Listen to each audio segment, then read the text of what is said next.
The Bank of Korea has raised its key interest rate by quarter percentage point to a pre-pandemic level.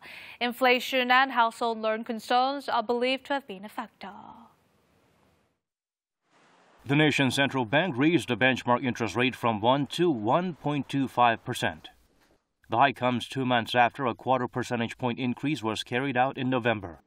A rate hike twice in a row like this is a first since 2007.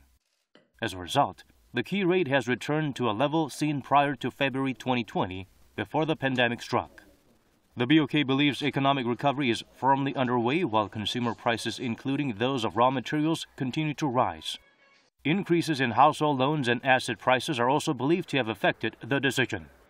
The central bank's Monetary Policy Board said solid economic growth is expected to continue, while inflation is likely to exceed target levels for a considerable period of time. Regarding inflation, the bank said costs of oil products as well as agro-livestock and fishery goods continue to rise, and consumer price growth is expected to remain in the 3% range for the time being.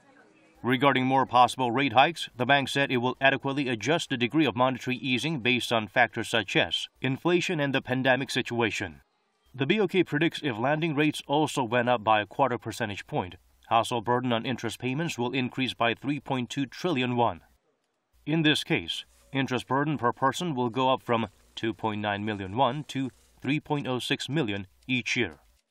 The benchmark rate was slashed half a percentage point in March 2020 to boost the pandemic-hit economy.